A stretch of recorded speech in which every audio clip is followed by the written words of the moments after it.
Hello दोस्तों, diabolic class के YouTube channel पर आप सभी का हार्दिक स्वागत है। आज हम आपके लिए लेकर आए हैं one liner history poetry question का कॉकटेल, जो यूपी टेट प्रीवियस एग्जाम में पूछे गए प्रश्न हैं।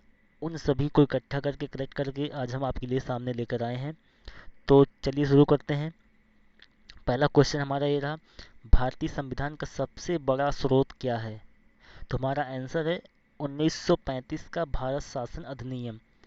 ठीक है, अगला क्वेश्चन, पंचायती राज संस्थाओं को संवैधानिक मान्यता हेतु किस समिति ने सिफारिश की थी? लक्ष्मीमल सिंघवी समिति ने सिफारिश किया था।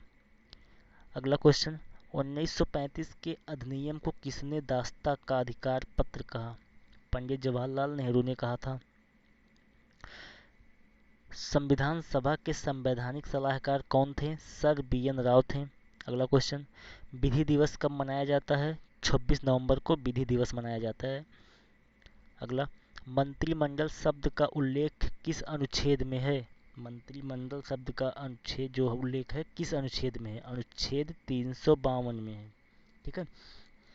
प्रथम बार राष्ट्रीय ध्वज कब फहराया गया था? 26 जनवरी 1930 में फहराया गया था पहली बार राष्ट्रीय ध्वज। अगला, शिक्षक संस्थानों में धार्मिक शिक्षा का प्रतिबंध किस अनुच्छेद के तहत लगाया गया? अनुच्छेद 28 के तहत लगाया गया था। अगला क्वेश्चन, कांग्रेस के किस अधिवेशन में पूर्ण स्वराज की घोषणा हुई थी?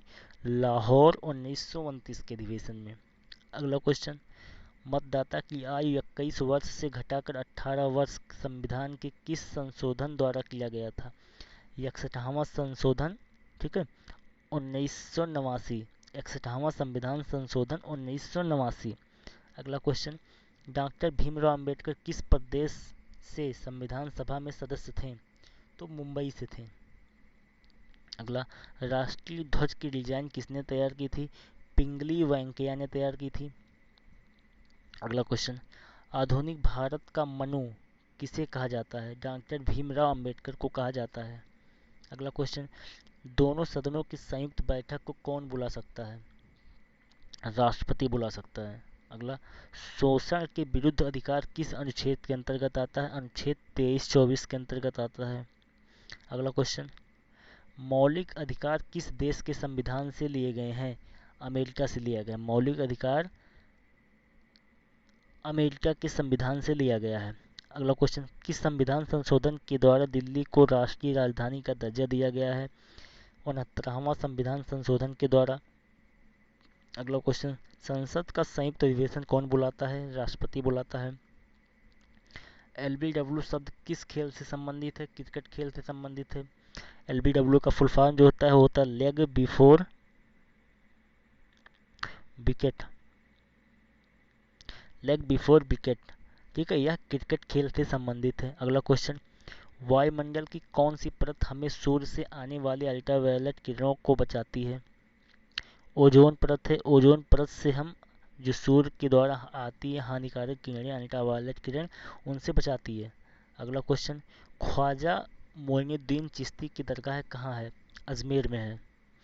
अगला क्वेश्चन, सम्राट अशोक ने किस युद्ध के बाद बौद्ध धर्म ग्रहण कर लिया था? कलिंग युद्ध के बाद। अगला, भारत का केंद्रीय बैंक कौन सा है? भारतीय रिजर्व बैंक है। अगला क्वेश्चन, सालार जंग म्यूजियम कहाँ है? हैदराबाद में है। भारत में सबसे लंबे समय तक मुख्यमंत्री कौन रहा? ज्योति बसु, पश्चिम बंगाल में। संसार की सबसे लंबी नदी कौन सी है? नील नदी। किस ताप पर सेल्सियस और फ़ारेनहाइट ताप बराबर होता है? -40 डिग्री। -40 डिग्री। कांसा किसकी मिश्र धातु है? तांबा और टिन, अर्थात कांसा जो है तांबा और टिन के मिक्सर से बना हुआ है। अगला क्वेश्चन, दिलीप ट्रॉफी का संबंध किस खेल से है? क्रिकेट से है। एलपीजी का पूर्ण विस्तार क्या होगा? Liquefied petroleum gas. एलपीजी का जो पूर्ण रूप होता है, full form, liquefied petroleum gas होता है। अगला, गीता रहस्य पुस्तक किसने लिखी? बाल गंगाधर तिलक ने लिखा था। राज्यसभा के कितने सदस्यों का चुनाव हर 2 वर्ष बाद होता है? 1/3 सदस्यों का। अमेरिकी राष्ट्रपति का कार्यकाल कितने वर्ष का होता है? 4 वर्ष का होता है। अगला, किस मिट्टी को रेगुड़ मिट्टी के नाम से जाना जाता है? काली मिट्टी। लाल मिट्टी का रंग लाल क्यों होता है? लौह ऑक्साइड की उपस्थिति के कारण। भारत के कितने प्रतिशत क्षेत्रफल पर खेती की जाती है? 51% क्षेत्रफल पर खेती होती है। भारत के पूर्वोत्तर के राज्यों में जंगलों को काटकर जो खेती की जाती है वह क्या कहलाती है? झूम खेती कहलाती है। भारत का प्रवेश द्वार किसे कहते हैं? मुंबई को कहते हैं। भारत का बगीचा किसे कहते हैं? बेंगलोर को कहते हैं। भारत का सिंह द्वार किसे कहते हैं? कोलकाता को।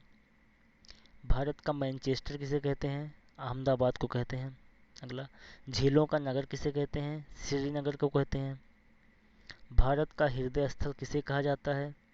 मध्य प्रदेश को कहा जाता है। भारत का पेरिस किसे कहते हैं? जयपुर को कहते हैं।